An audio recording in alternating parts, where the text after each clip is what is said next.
Hey, Scandal Squad! Welcome to the group chat, Celebrity ScandaLust. Please hit that like button while we get into the mess. These Celebrity ScandaLust streets are hot today, y'all. While Diddy is in jail, shaking in his boots, and apparently on lockdown because of a race riot, his kids are gallivanting around spending what dwindling money he still has. Before we get into the kids, let's talk about the MDC being on lockdown. The Daily Mail is reporting the following. Sean Diddy Combs and Luigi Mangione can't get any visits from friends and family for at least a month after a race riot erupted at the Brooklyn jail where both are being housed. In the latest episode of DailyMail.com's podcast, the trial of Diddy, federal prison consultant Sam Mangione said the Metropolitan Detention Center was placed on lockdown since last week after more than 40 people were involved in a melee. While high-profile inmates like Combs, Mangione, and Sam Bankman-Fried were not housed at the area where the incident occurred, the entire Brooklyn facility was placed on modified operation for at least the next month. He's locked down now at least 23 out of 24 hours, Mangione told the Daily Mail of Combs. I'm sure they allow him out at least 3 times a week for a shower, maybe to make a phone call, but that's about it. So he's being fed in his cell. It's a 6x9 cell with a little slat for a window. If he wants to exercise in his cell, he can read in his cell. There are no TVs, and that's where he is and will be for the next month, other than legal visits. I know my client as well as other clients. I work closely with another consultant that is actually a Mangione's consultant. They're clamoring for legal visits because it's the only time that they can get out of their cells to see people, interact with people in a more open environment. Officials with the Federal Bureau of Prison confirmed to DailyMail.com that multiple inmates were observed fighting at the Brooklyn facility on February 22nd. Responding employees isolated and contained the incident, and at no time was the public in danger. BOP spokesman Donald Murphy told the DailyMail.com podcast. MDC, which houses more than 1,600 inmates, is notorious for its deplorable conditions. In 2019, the prison made headlines after inmates suffered days without heat or power during severe winter conditions. Diddy has been locked up at MDC since he was arrested last year on trafficking and racketeering charges. He's been denied bail multiple times. Combs has vehemently denied all of the allegations since they first came to light and pleaded not guilty after charges were initially filed. Speaking on the latest episode of the trial of Diddy, Mangione said Combs and Mangione are housed in a general population area. They're not on a floor that would be susceptible to the riots, Mangione said. They're on a floor with other high-profile individuals that the last thing they want to do is get involved in the riots. So they're on a truly segregated floor from everybody else. Now, they are punished the same as everyone else in the facility, unfortunately, while fortunately why they might be safer. Officials with the Federal Bureau of Prisons said there were injuries during the February 22nd incident. Multiple incarcerated individuals were medically assessed and treated for minor injuries at the facility, Murphy said. 2 incarcerated individuals sustained injuries requiring outside medical treatment.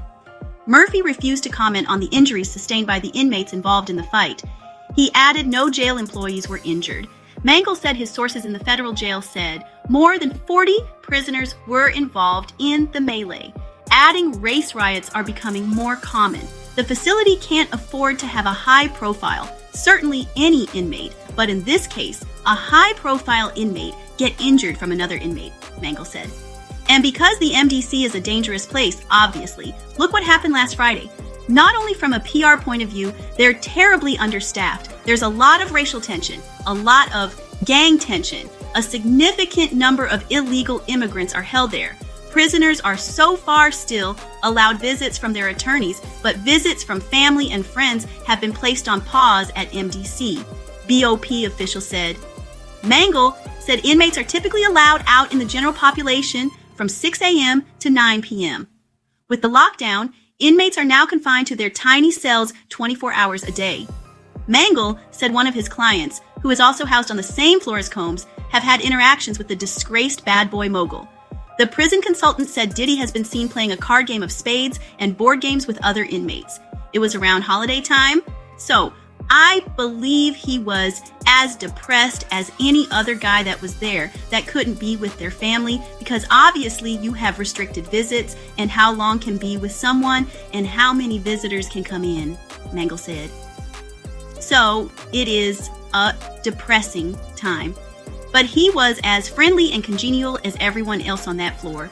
I'm sure he laughed at times. It's not a funny situation to be in, but they all look around and say, in their opinions, a mockery of justice it is, that they are here because it hasn't sunk in yet. They're all still pre-sentenced, pre-trial, so there's a lot of optimism still that they can hold.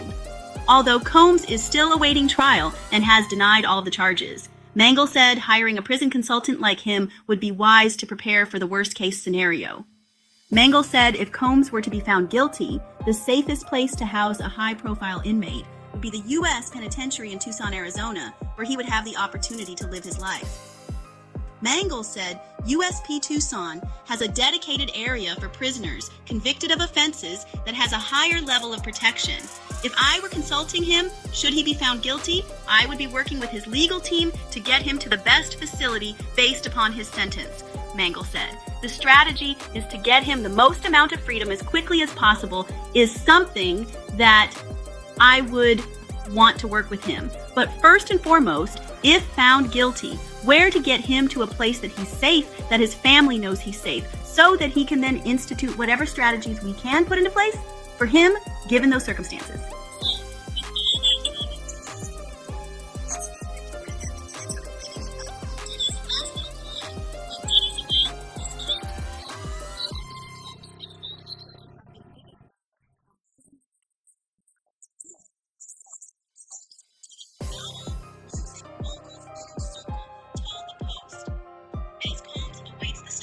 Of his May 5th federal criminal trial on trafficking and racketeering charges, his influencer offspring have been taking lavish island vacations and extravagant shopping sprees both here and abroad, said the source. They want to look like ballers and project this image on Instagram and TikTok, the source explained. But that's Diddy's money. I mean, maybe he gave them permission to spend it, but I doubt it since he's got all these people suing him. Since Combs' arrest last September, his private jet's gotten a lot of use, making trips to California, Hawaii, Texas, Florida, and several other states, as well as Mexico, Italy, India, Ireland, Canada, and St. Martin, according to flight data reviewed by The Post. Jet fuel ain't cheap, said the source. Every other day, these kids are getting on Puff's jet, and every time they do that, it costs him thousands just for the F-King fuel. Quincy, 33, Justin, 31, Christian, 26, Chance, 19, and 18-year-old twins Delilah and Jesse are apparently not shy about sharing their luxe adventures on social media. On his Instagram, Christian recently shared a video of him playing on an ocean beach with the youngest of Combs' 7 kids, Little Love. 2. Pictures show him shopping for diamond-encrusted watches and designer jackets at luxury vintage clothing store What Goes Around Comes Around, and exiting an SUV carrying shopping bags from 5 high-end shops. Other pics show him with his girlfriend, Raven Tracy, riding camels in Mexico. On her account, there are snaps showing Combs a massive diamond chain around his neck and Tracy at a spa, along with pics of Tracy lounging on a yacht. Quincy also enjoyed some fun in the sun, while Chance recently rode horses along a sandy beach following a trip to an amusement park. The twins last month posted photos from their trip to St. Bart's, wearing matching Christian Dior bikinis aboard a dark blue yacht. The source told the Post that, in addition to the designer clothing and tropical vacations, they've been giving away cash to friends. When the cat's away, what do the mice do? The source continued. With him waiting in jail for this trial, those kids are doing whatever. Forbes last year estimated Diddy's net worth at around $400 million, down from the $740 million he was worth in 2019. After his arrest, radio programmers quickly removed Diddy's tunes from their playlist, Billboard reported. His royalty payments, the source said, will likely take a hit as a result. They're acting like he's been convicted already, or he's dead, like he ain't coming back. That's the entitlement of these younger folks. Well, that is the lifestyle his kids are accustomed to, so they're only doing what they know, which is living large. Some folks are saying they are being reckless with his money. But Scandal Squad, what do y'all think? Jump in the comments and let me know, and I'll see you on the next video. Bye.